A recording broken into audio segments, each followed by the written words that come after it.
Daily Faceoff's Frank Seravalli joins us. He's back from being in Chicago for a couple of days. Ooh. Frank, how was Chicago? I can't wait for your interview with Connor Bedard to come out.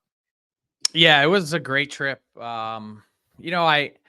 I got to tell you, I've been doing this 16 years now, and I don't really get nervous for interviews at all. Just like you do 1,000 of them and you don't really think about it. But I did have some nerves going into it because he's kind of a notoriously tough nut to crack. He's got a little bit of,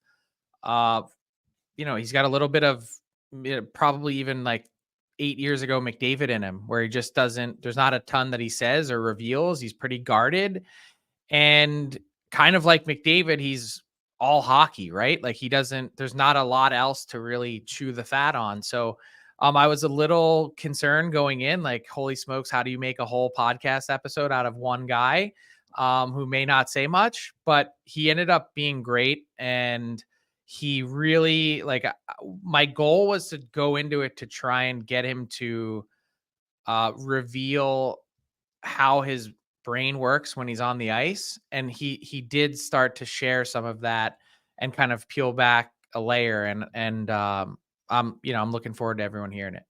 Yeah, it should be really good. One thing that also came out of your trip was a story on Taylor Hall, who wants to be a part of the long-term solution in Chicago. I would argue he should want to be a part of a Stanley Cup run with the Edmonton Oilers as a deadline rental, but he seems to have found a home there coming off his ACL surgery. First thing, you guys know it's too early to talk Oilers deadline. No, it's not. You know the rules. But two, I spent 10 minutes with Taylor yesterday, and I think he's looking for a home, to be honest. He said that he's just moved around more than he thought he would. Certainly more than he anticipated when he started out his career. And everyone's heard the, sort of Edmonton rumblings, the pull of, hey, can you bring this guy back? What happens if the Hawks would be willing to retain half? I guess the big question that I'm left with is, even if you were to go get him, where would you put him? Third line left wing. Third line left wing. Keep Jeff Skinner on the second line, Taylor Hall on the third. No, I get, like, I appreciate the answer. My point is, like, are you really willing to give up significant assets for your third line? Are you saying the Oilers might have bigger problems? I'm just saying that assets are limited, right? That is not really what I'm saying. It's like, if you really only get to make one purchase at the store, is that what you're buying? I just don't see it as a need. Do you right now? No, it's not a need. It's a want. And I think really the only way it could have come to fruition is if they would have hit a grand slam home run with one of the guys they brought in on their blue line. And I don't think that's happening. And this actually naturally does bring me to my first true Oilers related question to you. Ty Emberson is a young guy who we think has upside, who showed he can handle tough-ish assignments in San Jose. And the Oilers are healthy scratching him for Travis Dermott. I don't understand why the Oilers won't be patient with this guy. And again, because he's young and he's only played 30-some games in the NHL, like, to me, strap him with Kulak or strap him with Nurse and say, we are giving you 8 games to see what we have. We're not going to do the same thing we did with a Philip Broberg, which is press box in the lineup, 6 minutes, press box in the lineup. Like, to me, there's no point in having a young piece like Emberson and not being willing to let him learn a little bit. Yeah, I think the problem for the Oilers is they didn't get off to a 3-1 start to the season.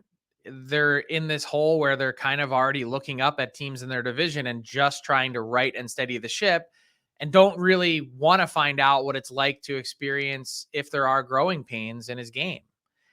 They can't really afford to at this juncture, which they don't really have anyone to blame for themselves but that. But in theory, I wholeheartedly agree with what you're saying in that he just needs to play. Like, you've got to basically look at this guy, and it's not 8 games. Like, you got to say, hey, we're going to give you the next 45 or whatever it might be. Don't worry about making mistakes. Your job isn't in jeopardy. You're not going to be out of the lineup. Just go do what makes you a good hockey player. And that's unfortunately a luxury that I don't think the Oilers have right now.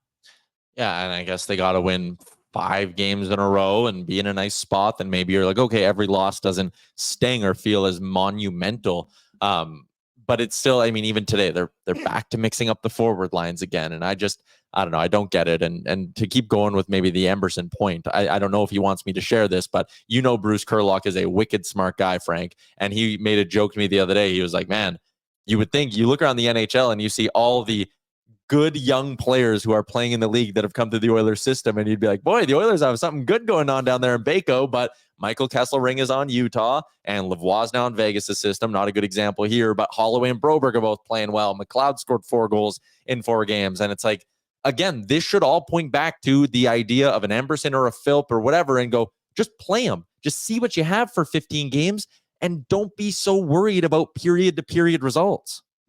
Yeah, I think it's process over everything. And that also requires probably saying to a Dermott, who's I think an NHL defenseman, hey, like, you got to sit out because we're looking long term. Yeah. Like, there's a couple things going on there. One, we just talked about the hole they're in, and 2, there's a rest of the team that the coaching staff and management are accountable to. If they feel like at this moment in time, Ty Emberson doesn't, not saying they do, but every guy knows, right? Like, every guy knows who's pulling their weight and who isn't. And if they feel like they're making decisions based on, next year or beyond for this team, guys start to get upset. Like, they're like, that's not what we care about. We care about winning games. We're not here to play nice in the sandbox and make everyone feel good and comfy and cozy. And so that part, I think, also probably weighs in, that they feel like they owe it to the rest of the group that, hey, this, at this exact moment in time, we feel like Dermott gives us a better chance to win than Emerson. Stuart Skinner is a guy that obviously is under the microscope in Edmonton every day. Like, every mistake he makes isn't good enough compared to what the huge save. And every save he makes is, well, the guy didn't shoot it well. Like, it's just ridiculous right now. It's hard to give him credit.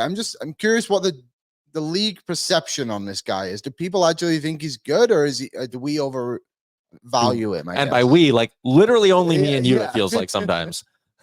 I do think that among Oiler fans, the perception of Stuart Skinner is higher than it would be around the rest of the NHL. And I understand what you're saying, because I've seen some of the, criticism and praise go back and forth.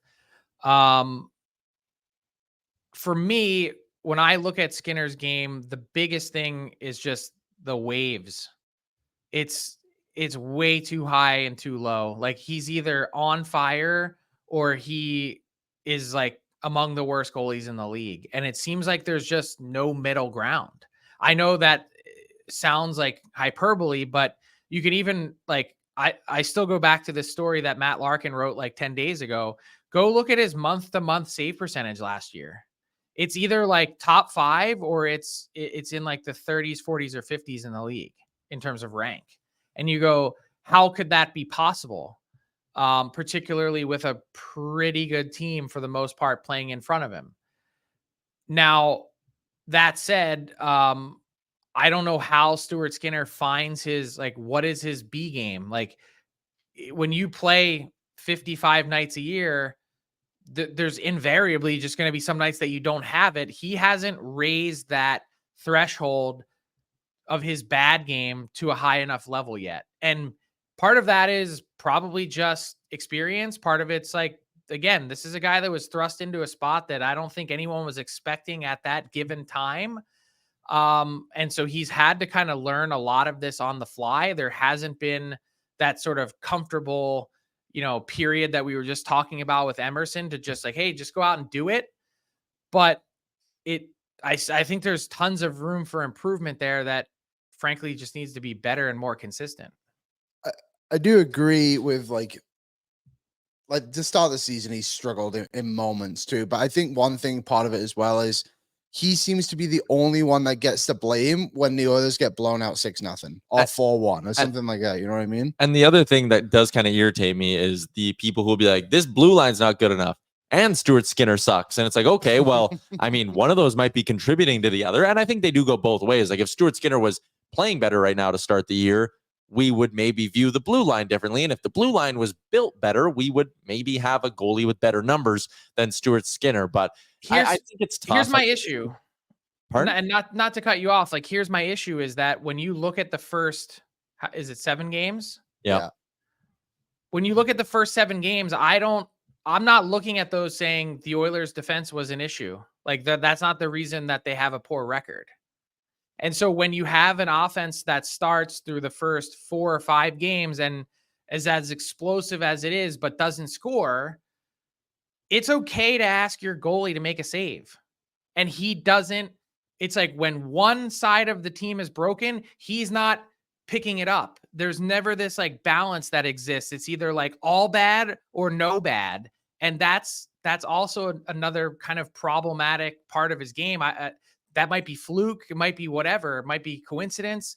But that's part of the reason I think why he gets more blame from the fan base is like when you don't score and you're not getting the run support, it's okay to go out and pitch a gem. It is.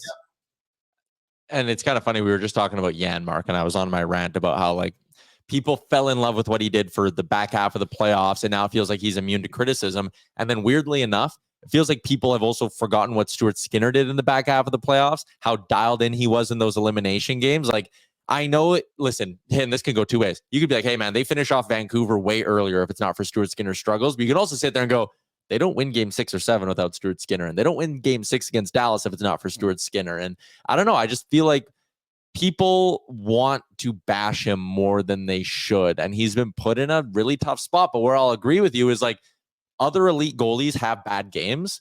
Stuart Skinner has bad weeks. It feels like he goes 3 weeks where he's terrible, and then a month where he's one of the best goalies in the league, and then 2 weeks where he's terrible. And it's not just one off night. And that is, to be fair, something he needs to work on. It feels, and I'm oversimplifying this, but when I watch him just from afar, it feels like he's either letting in 2 or 5. There's never just like 3. It's never just 3.5. It's like it's all or nothing. Except last night it was 3.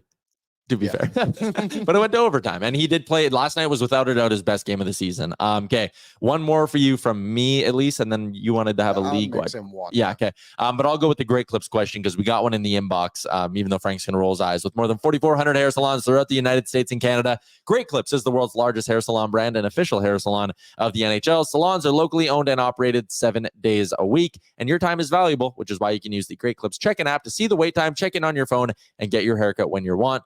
GreatClips.com, Great Clips. It's gonna be great. Frank, again, like I roll my eyes asking it, but Mulek says, like, are the Oilers actually looking at a defenseman already?